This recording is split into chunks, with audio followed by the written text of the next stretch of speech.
17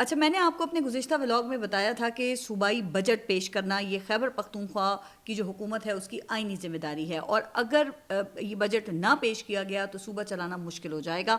اور وفاق کو صوبے میں گورنر راج وغیرہ جیسے جو اقدامات ہیں وہ لینے کا ظاہر ہے کہ ایک بہانہ مل جائے گا۔ لیکن اب پاکستان تحریک انصاف نے ایسا فیصلہ کیا ہے جس سے سانپ بھی مر جائے اور لاٹھی بھی نہ ٹوٹنے کا امکان ہے۔ ذرائع کے مطابق پاکستان تحریک انصاف نے فیصلہ کیا ہے کہ فی الحال صرف 3 مہینے کا عبوری بجٹ پیش کیا جائے گا تاکہ آئینی ذمہ داری وہ بھی پوری ہو جائے اور حکومت پر عمران خان سے ملاقات کے لیے جو پریشر ہے وہ بھی برقرار رہے۔ ویسے بھی اب خیبر پختونخوا حکومت پر علیمہ خان اور پاکستان تحریک انصاف کے کارکنان کی طرف سے بجٹ نہ پیش کرنے کا شدید دباؤ تھا، جس کا شاید اب یہی حل نکالا گیا ہے کہ اطلاعات یہ ہیں کہ محکمہ خزانہ خیبر پختونخوا نے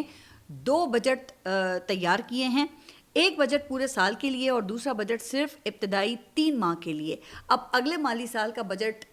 کب پیش کیا جائے گا تو اس حوالے سے صوبائی حکومت نے ابھی تک تو کوئی فیصلہ نہیں کیا ہے، اور امکان یہ ہے کہ 3 ماہ کا بجٹ کل یا پرسوں پیش کر دیا جائے گا۔ اب وزیر اعلیٰ خیبر پختونخوا سہیل آفریدی نے وفاقی حکومت پر وعدہ خلافی کے بھی الزامات عائد کیے ہیں، اور ایک الزام یہ لگایا جا رہا ہے کہ سہیل آفریدی کو اقتصادی رابطہ کمیٹی کے اجلاس میں آنے اور صوبے کے ترقیاتی بجٹ میں سے وفاق کو پیسے دینے پر رضامندی سے عمران خان سے ملاقات کو مشروط کر دیا گیا تھا۔ وزیر اعظم نے سہیل آفریدی کی عمران خان سے ملاقات کروانے کا وعدہ کیا تھا، لیکن بعد میں وہ پیچھے ہٹ گئے۔ اچھا، بعض ذرائع کے مطابق سہیل آفریدی کی محسن نقوی کے ساتھ جن خفیہ ملاقاتوں کے بڑے چرچے ہیں نا، ان میں محسن نقوی نے بھی سہیل آفریدی کی ملاقات عمران خان سے کروانے کا وعدہ کیا تھا، لیکن اب یہاں حکومت کی ایک جینوئن مجبوری بھی ہو سکتی ہے۔ اب بقول سہیل آفریدی شہباز شریف ایک مرتبہ پہلے بھی سہیل آفریدی کی درخواست پر یہ کہہ چکے ہیں کہ جی پوچھ کر بتاؤں گا۔ اب ممکن ہے کہ عمران خان سے ملاقات کروانے کا اختیار وہ وزیر اعظم شہباز شریف اور وزیر داخلہ محسن نقوی دونوں میں سے کسی کے پاس بھی نہ ہونا، اور یہ اختیار کسی اور کے پاس ہو اور پوچھنے پر وہاں سے اسٹریٹ نہ کر دی گئی ہو۔ لہٰذا سہیل آفریدی کو وزیر اعظم اور وزیر داخلہ کو کم از کم اتنا مارجن تو دینا چاہیے کہ جو چیز ان دونوں کے بس سے باہر ہو وہ مطالبہ پھر ان سے آپ کیوں کر رہے ہیں، یہ مطالبہ تو پھر کسی اور سے کرنا بنتا ہے نا۔ اب وزیر اعظم اور وزیر اعلیٰ کے بس میں جو کام ہیں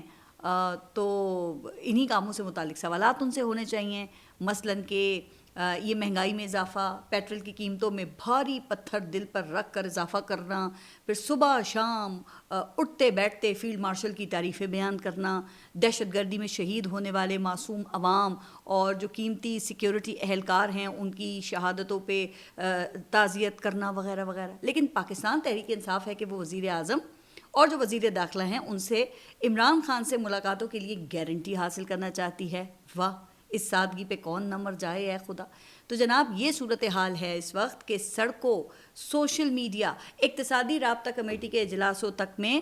عمران خان کی باز گشت ہے، اور کل یہ باز گشت پارلیمنٹ میں بھی سنائی دی گئی۔ مولانا فضل الرحمان نے قومی اسمبلی میں عمران خان کی رہائی کا مطالبہ کیا ہے، اور انہوں نے یہ بھی کہا کہ عمران خان کو باہر آنے دیں، اور اس وقت ملک میں ہم آہنگی کی فضا کی ضرورت ہے، ایک شخص کے باہر آنے سے کچھ نہیں ہوگا۔ مولانا فضل الرحمان نے یہ کہا کہ لوگ مجھ پر تنقید یہ کرتے ہیں کہ پہلے تو آپ عمران خان پر بہت تنقید کیا کرتے تھے، اب کیوں نہیں کرتے؟ تو مولانا صاحب نے مزید یہ کہا کہ ان لوگوں سے میں یہ کہتا ہوں کہ یہ میرا مزاج نہیں ہے کہ میرا مخالف جیل میں ہو، اس کے ہاتھ پاؤں بندھے ہوں اور میں اس کے خلاف بات کروں۔ اسے باہر لاؤ، وہ بھی بات کرے گا اور ہم بھی بات کریں گے، یہ کوئی ایسا بڑا مسئلہ نہیں ہے۔ اب مولانا فضل الرحمان وہ بہت ہی ایک سمجھدار اور جہاں دیدہ سیاستدان ہیں۔ اس ملک میں اگر کوئی سیاست میں زرداری صاحب کو ٹکر دے سکتا ہے نا تو کہا جاتا ہے کہ وہ مولانا فضل الرحمان ہی ہیں، لیکن یہاں پر لگتا ہے کہ یا تو مولانا صاحب جو ہیں وہ کچھ زیادہ ہی سادگی کا مظاہرہ کر گئے ہیں یا پھر انہیں حقیقت معلوم ہے،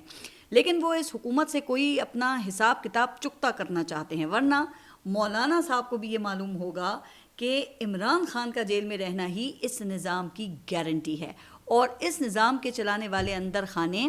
اس بات کو بڑی اچھی طرح سے مانتے بھی ہیں، ورنہ وہ اتنے پاگل نہیں ہیں کہ سیاسی عدم استحکام کی وجہ سے معیشت کی تباہی برداشت کرتے رہیں اور عمران خان کو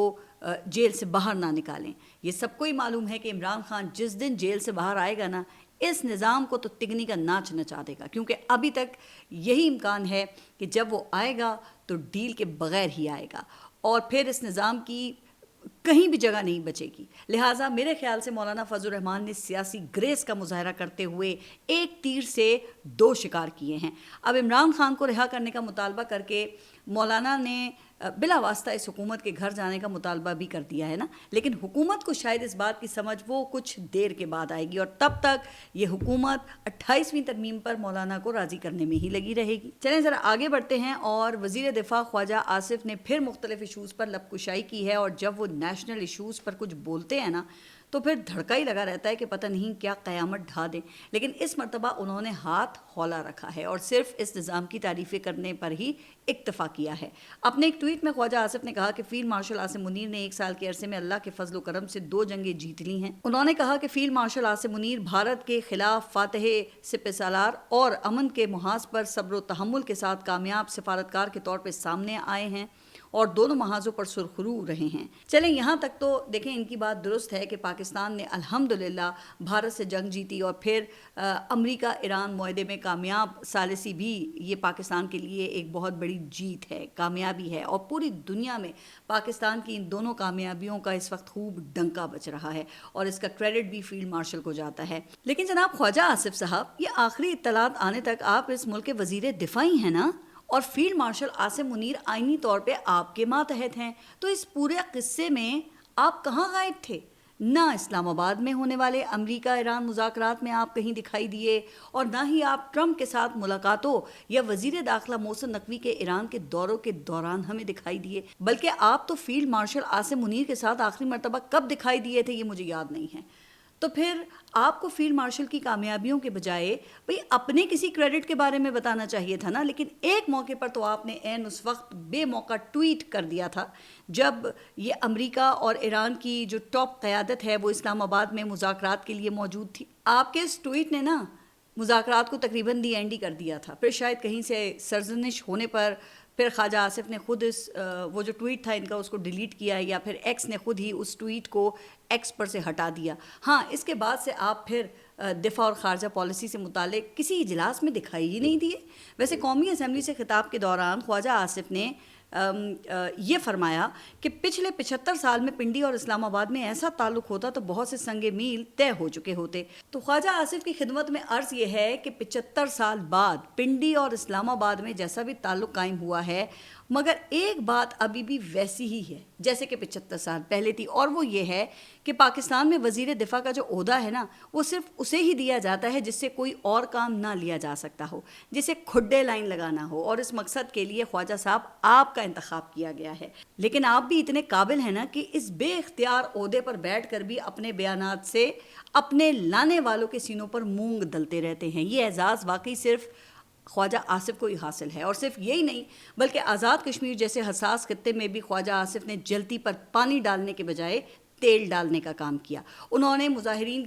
جو تھے ان کو بیرونی ایجنٹ ہی کہہ ڈالا. 2 دن پہلے انہوں نے فرمایا کہ آزاد کشمیر کے کچھ بہکے ہوئے بھائی کسی ایجنڈے پر چل رہے ہیں, بات چیت کی ابتدا ریاست سے وفاداری اور مکمل اطاعت سے ہوتی ہے. بس یہی وجہ ہے کہ خواجہ آصف کو آج کل اہم امور سے ذرا باہر ہی رکھا جاتا ہے, اور آزاد کشمیر کی صورتحال بگاڑنے میں یہ پاکستان پیپلز پارٹی کے بعد خواجہ آصف جیسے لوگوں کے غیر محتاط جو بیانات ہیں نا ان کا کمال ہے. اچھا, اس وقت جب میں ابھی اپنا یہ ولاگ کر رہی ہوں تو آزاد کشمیر کے 3 مقامات پر ہزاروں افراد کے دھرنے جاری ہیں, اور سب سے بڑا دھرنا وہ دریک کے فٹ بال گراؤنڈ میں جاری ہے. اچھا, شاید یہ اپنی نوعیت کا واحد دھرنا ہے جس میں مظاہرین رات کو آپریشن کے کسی خدشے کے پیش نظر وہ خود ہی ارد گرد کے علاقوں میں منتشر ہو جاتے ہیں, اور پھر وہ دوبارہ آ کر جمع ہو جاتے ہیں. اب کل بھی میں نے آزاد کشمیر میں جو انٹرنیٹ کی بندش ہے, کمیونیکیشن کے بلیک آؤٹ اور اشیاء خورونوش کی بندش کا تذکرہ کیا تھا, جبکہ آج پورے آزاد کشمیر میں اس وقت شٹ ڈاؤن ہڑتال کا عالم ہے, اور کچھ لوگ عوامی ایکشن کمیٹی کے ساتھ اظہار یکجہتی کے لیے, جبکہ کچھ لوگ شاید یہ پرتشدد واقعات کے خوف کی وجہ سے اپنی دکانیں اور جو ان کے کاروبار ہیں وہ بند انہوں نے رکھے ہوئے ہیں. اب ان حالات میں معلوم یہ ہوتا ہے کہ حکومت اور عوامی ایکشن کمیٹی دونوں کے پاس ہی وہی آگے کا لاہے عمل نہیں ہے. اب عوامی ایکشن کمیٹی راولاکوٹ میں داخل ہو کر مظفر آباد تک لانگ مارچ کو لے جانا چاہتی ہے, جبکہ حکومت نے انہیں ابھی تک دریک کے مقام پر ہی روک رکھا ہے, جبکہ حکومت اس دھرنے کو ختم کرنا چاہتی ہے اور اس کے لیے حکومت کے پاس بھی کوئی لاہے عمل نہیں ہے. آدھے درجن سے زائد آپ دیکھ رہے ہیں کہ اس وقت جھڑپیں ہو چکی ہیں جس میں دونوں اطراف کا کافی نقصان ہو چکا ہے، اور یہ سٹینڈ سٹل کی صورتحال یہ انتہائی پریشان کن ہے، اور اس میں نقصان وہ صرف آپ دیکھیں کہ عام عوام کا ہو رہا ہے۔ میں کئی دن سے یہ کہہ رہی ہوں کہ کسی بھی وقت کوئی بڑا تصادم ہو سکتا ہے اور پورے آزاد کشمیر میں آگ لگ سکتی ہے جو پھر کسی کے قابو میں نہیں رہے گی، لیکن افسوس کی بات یہ ہے کہ کوئی بھی یہاں ہوش کے ناخن لینے کے لیے تیار نہیں ہے، اور اس پورے قصے میں آزاد کشمیر کے جو وزیر اعظم ہیں وہ سب سے زیادہ بے اختیار اور محض کٹ پتلی ثابت ہوئے ہیں۔ اچھا، ان سے ایک انٹرویو میں یہ ایکشن کمیٹی کو کالعدم قرار دینے کی وجہ پوچھی گئی تو ان کی طرف سے یہ کہا گیا کہ جن لوگوں کے پاس شواہد تھے ان کے کہنے پر ہم نے کالعدم قرار دے دیا۔ یعنی ایک طرح سے دیکھیں انہوں نے یہ تسلیم کر لیا نا کہ کالعدم قرار دینے کا فیصلہ وہ کہیں اور سے آیا تھا اور موصوف کے پاس کوئی اختیار ہی نہیں ہے۔ اب ظاہر ہے کہ جب ایکشن کمیٹی پر سے پابندی ہٹانی ہوگی تو پھر احکامات جو ہیں وہ کہیں اور سے ہی آئیں گے، تو اب ایسے میں مظاہرین آزاد کشمیر کی حکومت سے مذاکرات کرنے پر راضی پھر سوچنے والی بات ہے نا کہ کیوں ہوں گے۔ اب دوسری طرف مسلم لیگ نون اور پاکستان پیپلز پارٹی آپ دیکھ رہے ہیں کہ وہ گلگت بلتستان میں حکومت کھیل رہے ہیں۔ اب اطلاعات یہ ہیں کہ بلاول بھٹو ایک مرتبہ پھر سے ناراض ہو گئے ہیں، ان کو خدشہ یہ ہے کہ گلگت بلتستان میں ان کا مینڈیٹ چوری کیا جا رہا ہے، جبکہ نون لیگ کا موقف ہے کہ پیپلز پارٹی گلگت بلتستان میں حکومت بنا لے، مسلم لیگ نون اپوزیشن میں بیٹھے گی۔ لیکن بلاول کو شکوہ ہے کہ ابھی تک متنازع نشستوں کے جو نتائج ہیں ان کا اعلان نہیں کیا گیا، اور یہ نشستیں پاکستان پیپلز پارٹی کو نہیں دی گئیں، اور اب پاکستان پیپلز پارٹی کو یہ بھی شکوہ ہے کہ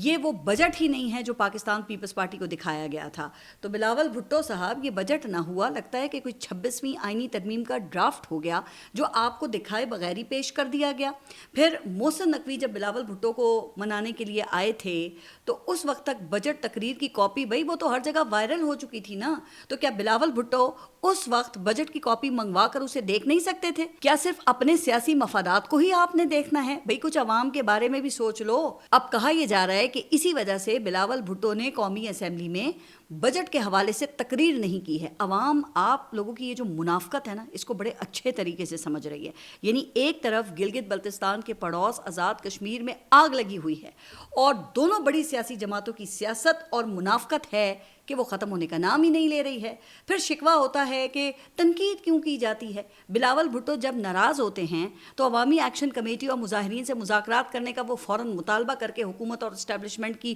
دکھتی رگ کے اوپر ہاتھ رکھ دیتے ہیں، انہیں دباؤ میں لانے کی کوشش کرتے ہیں، حالانکہ وہ آزاد کشمیر میں اپنی ہی جماعت کے وزیر اعظم کو مظاہرین سے مذاکرات کرنے کا حکم دے کر اپنا ہی کیا ہوا مطالبہ وہ پورا کر سکتے ہیں نا۔ لیکن بہرحال اچھا، ان تمام یہ پریشان کن خبروں میں ایک حوصلہ افزا خبر وہ امریکہ اور ایران معاہدہ ہے، جس پر اب جمعہ 19 جون کو جنیوا میں دستخط ہوں گے، اور پوری دنیا کی نظریں اس تقریب کے اوپر ہوں گی، اور پاکستان اس تقریب کی میزبانی کے فرائض سر انجام دے گا۔ اچھا، اب امکان یہ ہے کہ اس معاہدے کا نام بھی اسلام آباد MOU ہی ہوگا، اور یہ معاہدہ بلا شبہ پاکستان کے لیے ایک بہت بڑی کامیابی ہے۔ یورپ، مشرق وسطیٰ سے لے کر یہ سینٹرل ایشیا تک، سوائے بھارت اور اسرائیل کے، پوری دنیا کے وزرائے اعظم اور صدور نے پاکستان کے کردار کو سراہا ہے اور پاکستان کی خوب تعریف کی ہے، جبکہ اسرائیل وہ ابھی بھی اس معاہدے کو ناکام بنانے پر تلا ہوا ہے، اور اسرائیل نے یہ کہہ دیا ہے کہ وہ لبنان کے مقبوضہ علاقے کو خالی نہیں کرے گا، جو کہ اس معاہدے کا ایک اہم نقطہ ہوگا۔ تو پھر اب دیکھتے ہیں کہ امریکہ اسرائیل سے اس نقطے پر کس طرح سے عمل درآمد کرواتا ہے۔ لگتا ہے یہ ہے کہ یہ جو نیتن یاہو ہے نا، یہ اپنی عالمی بے عزتی کروائے بغیر باز نہیں آئے گا، اور وہ شرارت کرتا رہے گا۔ ویسے یہ بات تو طے ہے کہ یہ معاہدہ نیتن یاہو کی سیاسی موت ہے، اور یہ معاہدہ اگر ہو گیا تو نیتن یاہو پر مستعفی ہونے کا دباؤ بڑھے گا، اور اسرائیل کے اندر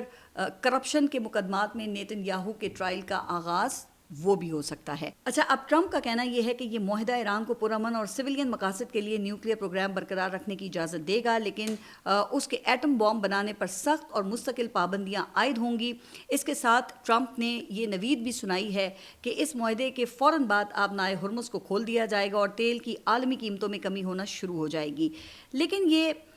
پاکستانی حکومت کے لیے نا یہ بہت بڑا امتحان ہوگا، کیونکہ انہوں نے اگلے مالی سال کا ٹیکس ہدف زیادہ تر یہ پیٹرول اور ڈیزل کی قیمتوں پر ہی تو پورا کرنا ہے۔ تو جناب اب دیکھتے ہیں کہ اس معاہدے کا یہ پاکستانی عوام کو بھی کوئی ریلیف ملتا ہے یا بس حکومت صرف اپنی تعریفیں ہی